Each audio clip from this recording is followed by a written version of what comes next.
ce dont on va parler précisément. De la même façon qu'on a des applications qui sont portées par nos serveurs physiques, on va voir comment, de façon assez simple, on transpose exactement le même service en fournissant des serveurs virtuels sur des plateformes hébergées, qui vont être des plateformes, là pour notre présentation Azure, sachant que, comme je disais, on fournit également Axido, ce même type de plateforme, plus pour des petits hébergements dans notre data center, mais on en a quand même plus de 200, et donc c'est quelque chose qui est assez industrialisé quand même. Dans la thématique du moment, on avait beaucoup parlé cloud autour d'Office 365, et puis on va voir, et puis c'est quelque chose que vous percevez bien, la pertinence de partir sur des hébergements serveurs, parce que beaucoup plus de facilité d'approvisionnement, on ne dépend pas d'une livraison de matériel de la Chine, de facilité de déploiement, de facilité de maintenance, de facilité d'accès pour tout le monde. Donc ça, c'est le sujet de cette présentation. Donc, on va balayer ces différents points, qui est pourquoi les clients basculent dans le cloud, qu'est-ce qu'on a comme sécurité, en particulier sur des plateformes de type Azure. On va dérouler ensemble une démo d'une création, et là en l'occurrence on va créer, je ne savais pas trop ce qu'on allait mettre, et on va créer juste une VM, ce sera suffisamment ambitieux. Une VM, donc c'est une virtual machine qui a exactement les mêmes caractéristiques qu'une VM qu'on créerait sur un de nos serveurs physiques. Hein. Voilà. On va voir un peu la partie pricing avec le modèle de vie, et puis on fera une conclusion sur comment tout ça s'intègre dans notre solution d'hébergement global.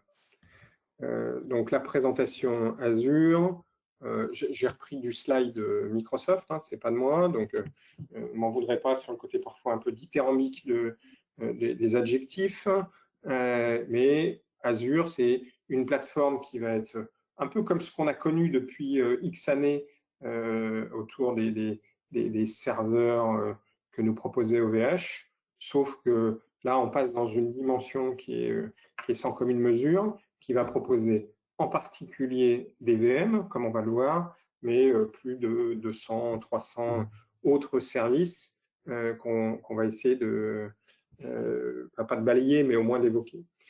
Ça permet en fait d'ajouter une vraie couche d'abstraction sur la partie matérielle qu'on connaissait, et puis une autre couche d'abstraction sur la gestion de ces machines virtuelles. Jusqu'à présent, même quand on installe quelque chose chez nous et puis qu'on a mis suffisamment de redondance, disque et serveur, on dépend quand même d'une couche logicielle qui va gérer cette virtualisation. Là, quand vous êtes sur des plateformes Azure de ce type-là, on ne dépend plus de rien et on a une sorte de garantie de continuité de service qui est, vous allez voir sur les chiffres, assez impressionnante. Donc, il y a de la fiabilité, c'est le principal point quasiment. C'est très flexible parce qu'on le loue, c'est un service à l'usage. Il y a autant de performances qu'on veut. Alors là, dans la période où tout a basculé dans le cloud, ils ont annoncé des chiffres où ils ont multiplié le service à peu près par 15-20 sur l'ensemble de ce qu'ils hébergeaient. Donc, ça veut dire qu'ils avaient quand même de la réserve. Mais là, ils sont full de chez full. Voilà, et on a quasi, nous, du mal à se faire allouer, hein, je vous le dis, des ressources sur Azure. Le cloud et la donnée, ça va être un des sujets qui va être au cœur de cette transformation digitale qui est en train de s'opérer presque à nos dépens, là, parce qu'on est obligé de se transformer, et ça va permettre de moderniser toutes les infras, tous les vieux serveurs, au lieu d'en racheter, on va en louer, c'est aussi simple que ça. Ça permet très simplement de déployer des applis, et donc tout ce qui se développe là en termes de e-commerce, parce que tout le monde est en train de réorienter violemment son cycle de vente sur Internet, ça se fait très facilement et c'est une plateforme évolutive là-dessus. Ça permet de faire de l'IoT, ça permet de stocker énormément de données et de les traiter avec un peu d'intelligence artificielle qui est le grand enjeu là, des années à venir. Et puis, on va y trouver, en fait, dans cette plateforme Azure, toutes les briques qui ne sont pas que du Microsoft. En fait, il y a même plus de serveurs Linux et d'applications open source dans Azure que de serveurs Windows. Donc, autant dire, le sujet est vaste et on plonge dans une mer sans rivage. Donc là, j'ai commencé à vous l'évoquer. On va évidemment, nous, se focaliser sur un sujet qui est fournir un serveur, et fournir un serveur virtuel dans lequel on va mettre notre application, notre Sage 100, notre Pay, ou toute autre application. Mais comme vous voyez, ça permet de répondre à des besoins, parce qu'il a été l'origine du cloud, beaucoup de web, de fournir ce qu'on appelle des apps, microservices apps ou API qui vont être, je ne sais pas, juste de la reconnaissance faciale, juste de la traduction, juste un petit service de ce type-là, des plateformes de développement et de test, donc une plateforme DevTest qui utilise des développeurs qui permet de passer un serveur de son étape de préqualification, pré-prod, formation et puis passer en prod. Et souvent, d'ailleurs, maintenant, ils le font pour cette partie-là dans le cloud, puis ils basculent le serveur de prod dans leurs infra à eux, etc. Du HPC pour tout ce qui est calcul, des solutions que nous, on vend déjà beaucoup, qui sont du backup, recovery, du PRA, de toutes nos sauvegardes clients quasiment maintenant sont sur du Vim Cloud Connect. On utilise l'agent Vim, mais on sauvegarde dans Azure. Enfin, comme vous voyez, on a beaucoup de sujets, qui sont riches, et là, vous en avez que ce que on a bien voulu nous mettre sur la slide. Toujours dans la présentation un petit peu marketing du sujet, Microsoft fait partie de ces cloud providers, un peu comme Amazon, un peu comme Google, qui est encore dans la course. On a les Chinois qui sont aussi pas mauvais et qui ont une grosse plateforme qui s'appelle Alibaba Cloud, dont on entend peu parler, mais qui est en train d'arriver. Voilà, et donc Microsoft a pris un bon lead sur la partie infra et tient bien la corde avec Amazon, qui reste le leader. Ça fait partie de ces opérateurs qu'on peut considérer de confiance, un peu comme nos banques, et on peut considérer que là, c'est quasi un opérateur systémique, il est too big to fail. Et donc, vous avez une vraie confiance qu'on peut accorder à ces structures parce que les audits, parce que voilà, un peu comme la confiance que vous accordez à votre banque. C'est des plateformes chez Microsoft qui sont éminemment hybrides, donc qui sont faites pour fonctionner avec la plateforme on-premise, qui vont intégrer de façon native de plus en plus d'intelligence artificielle. Et on commence à le voir arriver, même à notre petite échelle, avec les messages importants et les messages moins importants dans Outlook. Ça, c'est un premier petit usage de l'intelligence artificielle. Un des grands sujets sur ces plateformes dites cloud, c'est la sécurité. Microsoft se targue d'avoir toutes les certifs possibles et imaginables, RGPD, les certifs données de santé en France en particulier, dont ils sont très fiers, mais aussi toutes les certifs, finance, MIFID 2, enfin, on en a vu avec certains clients des assez pointus et assez voilà. Nous, on ne pourra jamais prétendre dans notre data center arriver à ce niveau de certif. Petit schéma global de la géographie des différents data centers. Ce qu'il faut savoir en fait pour ce qui nous concerne, c'est que nous, on a une région qui s'appelle la région France, qui permet de garantir à nos clients que les données sont géolocalisées dans l'Hexagone, précisément en fait sur 3 sites dans le nord de l'Île-de-France, parce qu'il y a beaucoup de grosses fibres qui arrivent dans ce coin, et qui sont sauvegardées à Marseille. Et qui, Marseille, il Vous le voyez peut-être d'ailleurs, c'est assez marrant. Tout ce qui arrive d'Asie passe par le canal de Suez, traverse la Méditerranée et arrive à Marseille. Et Marseille est en train de devenir, mon cher Eric, un des hubs de tout ce qui est data et donc les data centers derrière. Alors là, un des chiffres sur… Pardon? Tu m'entends?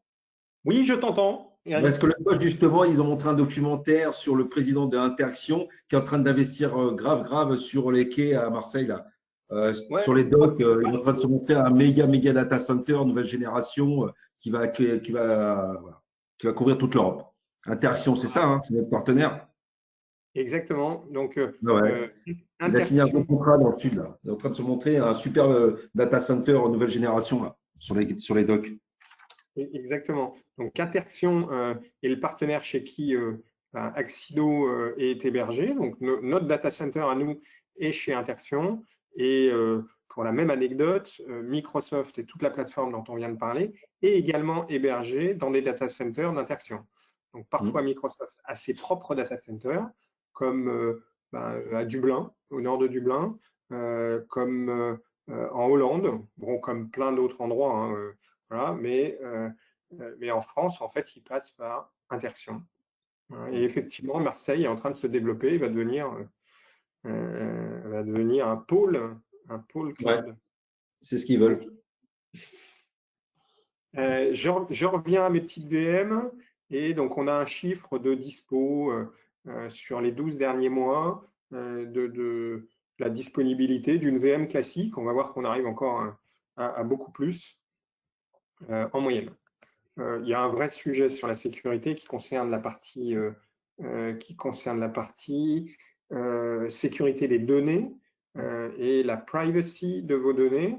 Donc, Microsoft est compliant RGPD avec tout un tas d'audits dans ce domaine-là et ils vous garantissent que les données non seulement sont géolocalisées en France, mais ne seront pas accessibles, qui est la principale crainte là pour tout le monde, aux services, on entend services d'État américains qui voudraient aller récupérer des infos par-ci par-là et ils partagent de façon assez claire sur toutes les demandes qu'ils ont des différents organismes et des jugements qui sont donnés pour fournir quand même si quelqu'un a fait un peu de fraude au niveau fiscal, financier, au niveau drogue, au niveau mœurs et j'en passe, on peut le poursuivre et on peut aller demander si c'est bien lui qui est propriétaire de tel compte sur Office 365 ou sur Azure.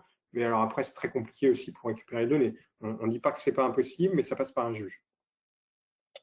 Hein, donc voilà, ça c'était ma petite présentation globale là, de l'ensemble de la plateforme. Et ce que je vous propose, c'est que on rentre un petit peu dans le dur et que on soulève le capot de cette mécanique dont je vous ai présenté l'aspect un peu marketing et on va faire une démo de création d'une VM. Voilà. Donc pour ça, il faut que je reprenne ma souris et que j'aille, il suffit d'avoir un navigateur et que j'aille sur mon navigateur. Donc, première chose, avant de créer une VM, on va quand même regarder un petit sujet qui est le coût de tout ça, là, avant de faire le devis global. Donc, comment ça fonctionne? Microsoft, de façon pas du tout intéressée, met à disposition une calculatrice dans laquelle, vous voyez là sur la gauche, j'ai tous les chapitres autour de l'intelligence artificielle, de l'IA, de la gestion des identités, des outils de DevOps dont on parlait, de tout ce qui est outils de migration, etc. Et il nous permet de calculer le coût estimé, un peu comme si vous aviez le prix du litre d'essence à la pompe, et puis après, vous allez réellement passer à la pompe et payer en fonction de ce que vous allez faire comme plein. Donc là, le principe, c'est que je vais avoir une calculatrice qui permet d'estimer en fonction de ma région, en fonction de… Voilà, donc là, je vais rester USA, on s'en fiche. Et puis en fonction du type de machine que je vais utiliser. Là, j'ai choisi de prendre une machine serveur et j'ai un catalogue qui est long comme le bras, là. Et dans ce catalogue, je vais aller chercher une DS2V2, par exemple, là, voilà, DS2V2. C'est comme si je choisissais sur étagère un type de machine. Je vais estimer le temps pendant lequel je vais la faire tourner. Donc, en fait, un mois, on apprend que c'est 730 heures.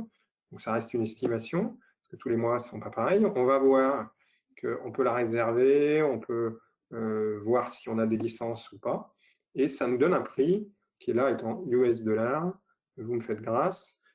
Et moyennant ce coût-là, une estimation des disques qu'on va rajouter, et ben, on a un coût estimé mensuel.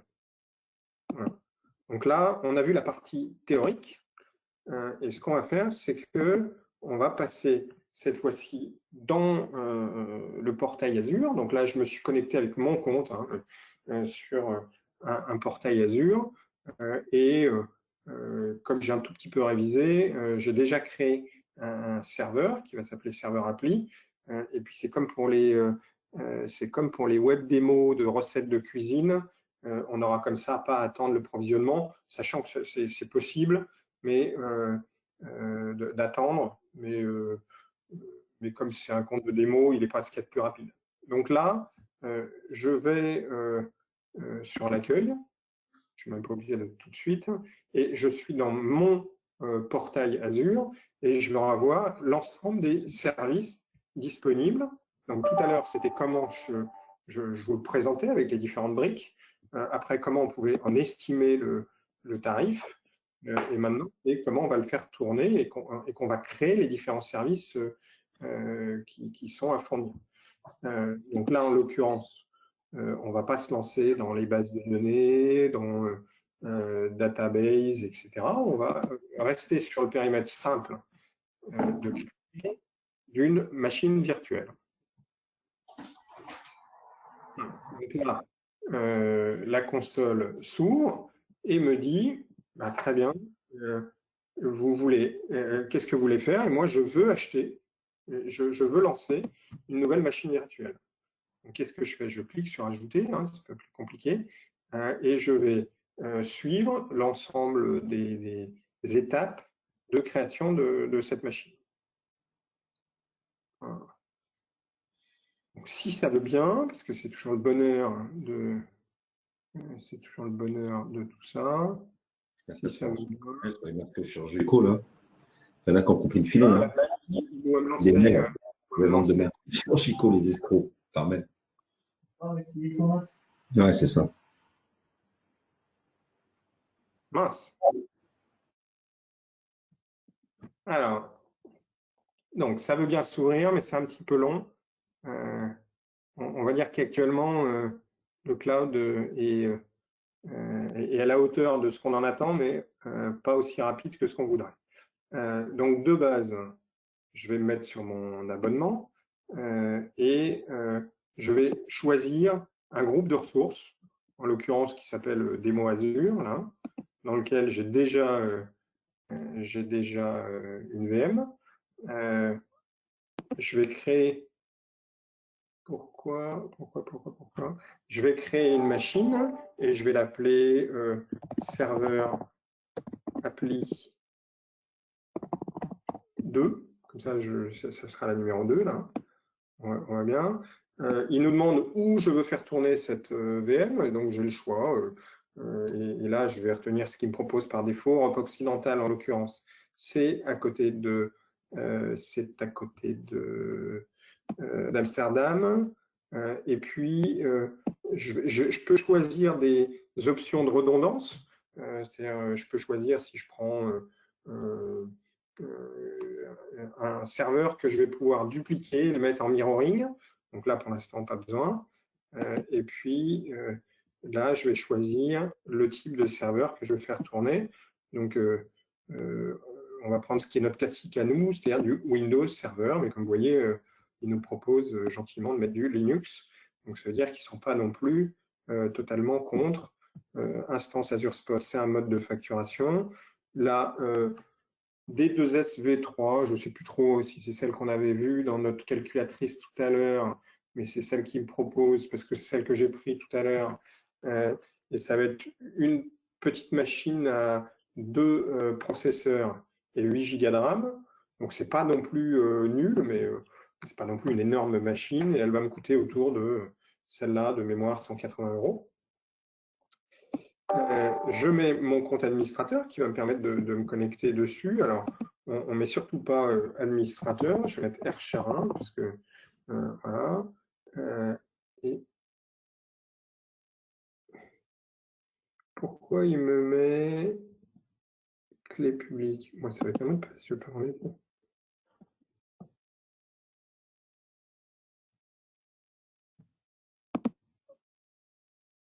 Non, il bascule pas là, il doit me mettre juste un mot de passe simple. Je veux pas de clé.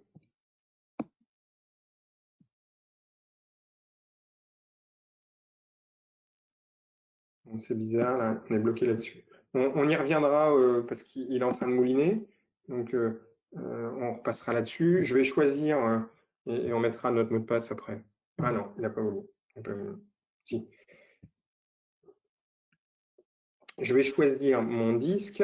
Donc, on a le choix entre plein de catégories de disques. On va prendre ce qu'il y a de mieux, c'est-à-dire un disque SSD premium. Donc c'est un peu comme sur nos petits PC et on a du SSD. Là, c'est un niveau de continuité de service et un niveau de performance qui est top. Et là, donc, je vais créer un disque et l'attacher. Et donc, en gros, je vais monter ma petite VM dont on parlait tout à l'heure sur un disque. On n'est pas obligé de mettre 1 Tera. On va choisir un disque comme ce qu'on a sur nos 128. C'est très bien. Voilà, type de chiffrement. Ça va être chiffré au repos. On dit OK. Donc là, j'ai créé mon disque, il lui a donné un nom. Je vais revenir pour voir s'il ne m'a pas embêté pour mes histoires là de connexion. Admin, voilà.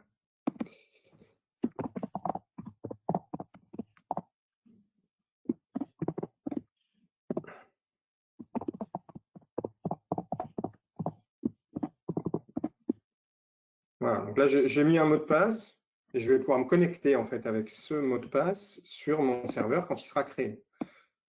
Voilà. J'ai fait la création du disque.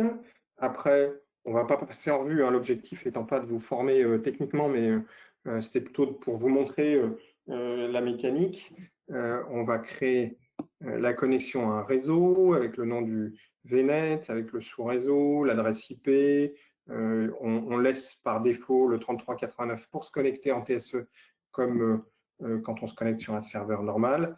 Sauf que là, en termes de sécurité, c'est pas top, donc c'est pas ce qu'ils recommandent en cible. Il y a plein de petits menus de sécurité particuliers avec une fonctionnalité Azure Security Center. Donc il y a des vraies logiques d'outils techniques qui permettent de faire de la supervision, de la sécurité et autres. On n'est pas là non plus pour faire un cours sur la sécurité Azure. Et puis même, c'est pas de mon domaine. Et c'est juste pour vous montrer tout le petit sujet, gestion des identités. On peut demander à ce que ça s'arrête automatiquement, par exemple tous les soirs à 18 h, parce que les gens ont arrêté de bosser. On va pouvoir gérer de la sauvegarde. Je passe les autres petits menus et je vais faire vérifier cette machine. Donc, il va me dire, OK, tout ce que tu m'as préparé, ça a l'air de matcher, sauf s'il dit, voilà. Et une fois qu'il me l'a vérifié, on va créer la VM. Si ça veut bien, il me dit que ça coûte 10 centimes d'euros de l'heure. Là, c'est les conditions qu'on a retenues pour notre tarification. Hein. Enfin, là, en l'occurrence, c'est ma tarification pour moi. Et il me dit, OK, la validation est faite et vous pouvez créer cette machine. Donc là, la machine va se créer. Maintenant, ça prend une petite minute ou deux. Voilà. Ça prend initialisation du déploiement. Comme vous voyez, en fait, ici, on a un petit menu qui nous raconte un peu les différentes actions en cours. et là, il est en train de me le soumettre. C'est en cours d'exécution. Il y a un endroit plus sympa. On va y revenir. Il y a un endroit plus sympa, voilà, où il me dit que il est en train de créer les différentes briques de ce qu'on a demandé, c'est-à-dire qu'il nous a créé,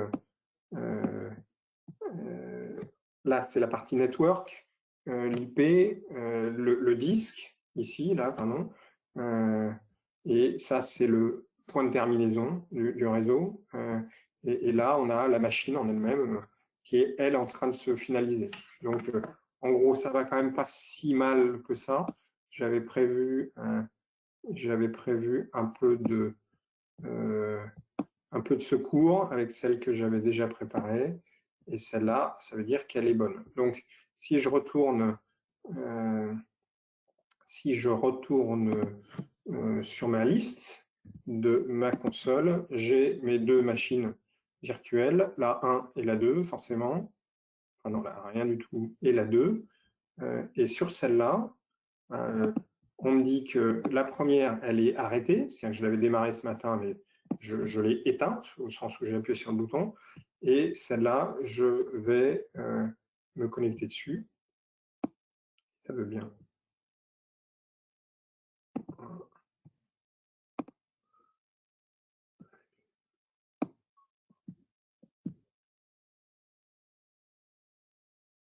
Bon, enfin, rien d'exceptionnel sur ce qui vient d'être fait, mais c'est juste en fait sur le principe de vous montrer que si j'ai besoin d'une ressource serveur, au lieu de me lancer dans toute une logique de qualification technique, provisioning physique, c'est-à-dire je vais l'acheter, je vais la livrer,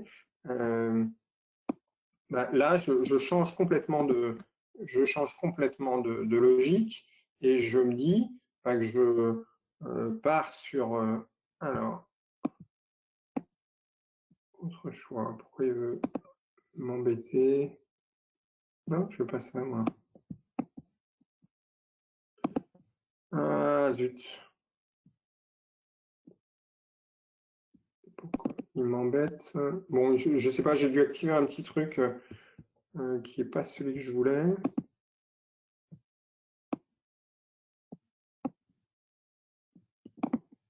Bon, là, ce qui est bête dans les trucs, c'est je vais aller voir. Alors, en gros, la logique, c'est que on n'a plus à s'embêter à faire toute cette qualification. J'ai besoin d'un serveur, je me connecte dessus et je vais l'utiliser le temps dont j'en ai besoin d'ailleurs. Bon, je ne sais pas pourquoi, quand je suis en mode visio, il essaye de me connecter avec mon compte visio. C'est assez bizarre, je ne connaissais pas cette subtilité. Utiliser un autre compte.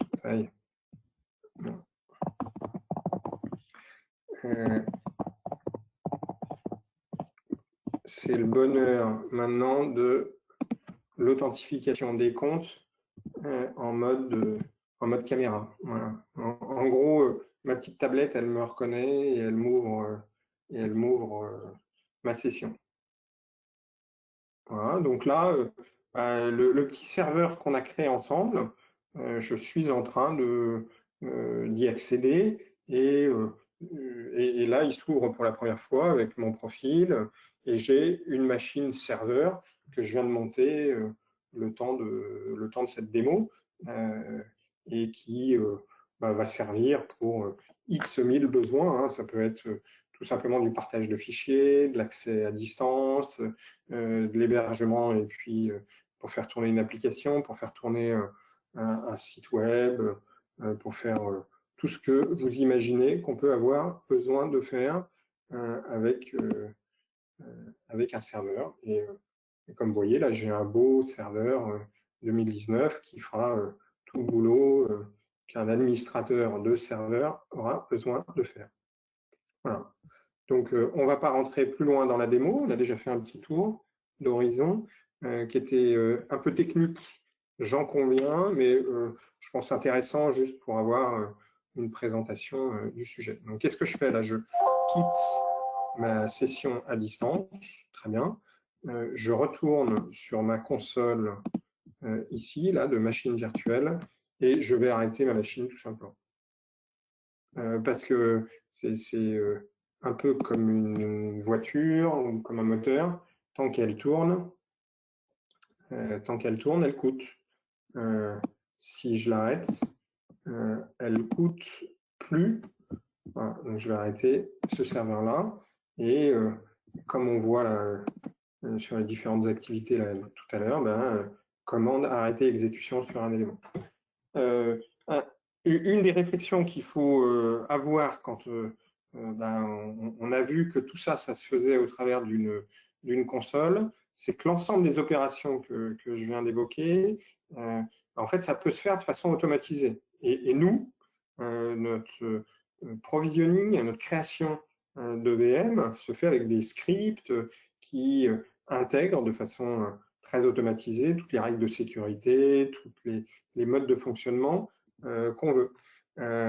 Et donc, quelque part, le serveur qui avant était une contrainte technique est devenu maintenant plus qu'une ressource qu'on va pouvoir activer, désactiver, modifier, tester, etc. Dans le cadre d'un quasiment un programme. Et donc, l'infrastructure devient de plus en plus quelque chose qui va être manipulé sous un acronyme qu'on appelle infrastructure as a code. Donc, ça, c'est pour les grosses infras. Chez nous, c'est pour les infras simples qui sont très reproductibles, mais qui ne font que s'enrichir.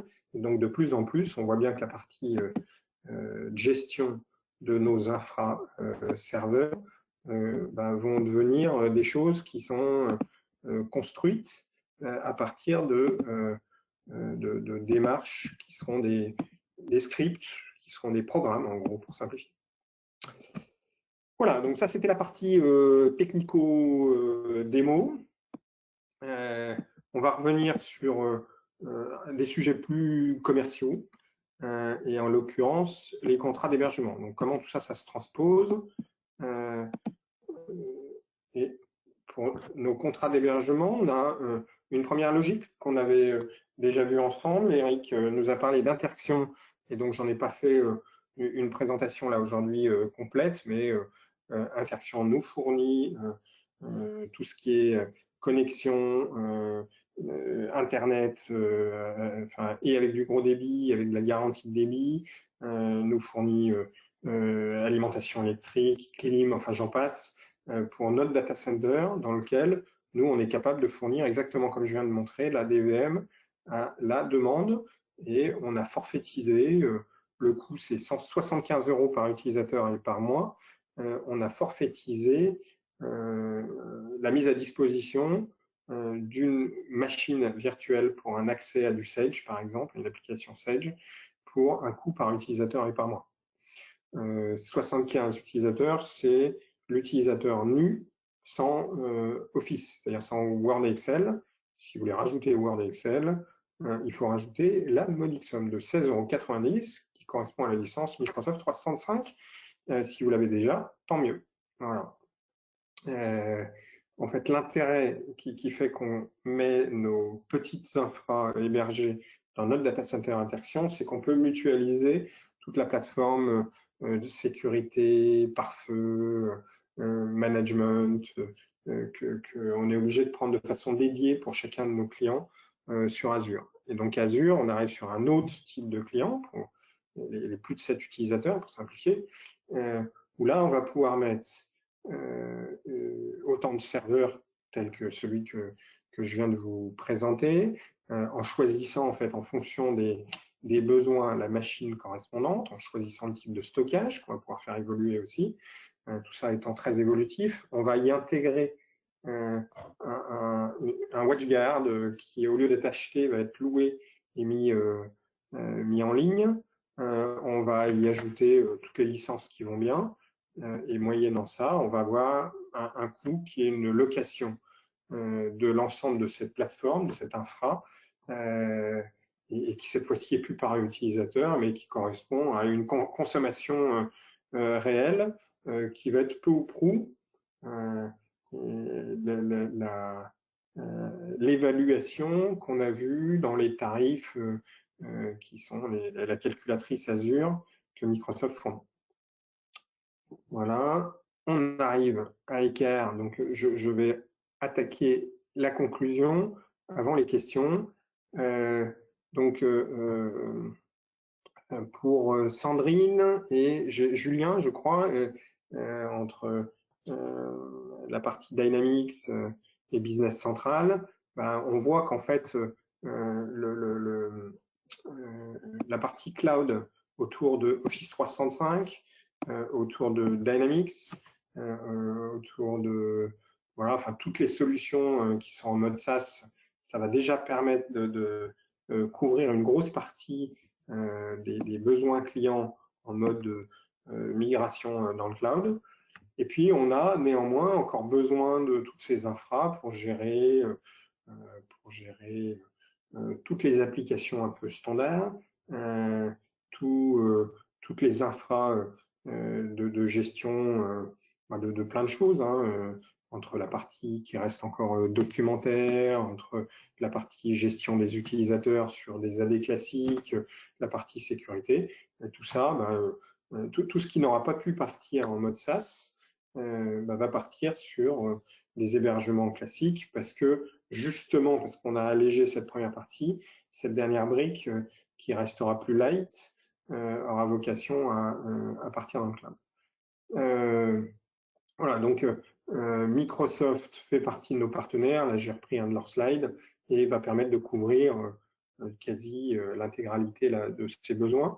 Nous, la vision qu'on en a, ceux qui ont déjà participé aux réunions d'avant en connaissent la teneur. Dans le petit nuage qui est en bleu clair sur la gauche, vous avez toutes ces solutions SaaS dans lesquelles j'intégrerai bien, même si sur le schéma on n'y a pas, on n'a pas mis le petit logo, mais tout ce qui est Dynamics 365. Donc c'est une brique qui vient se rajouter en plus de ces briques 365, Teams et autres.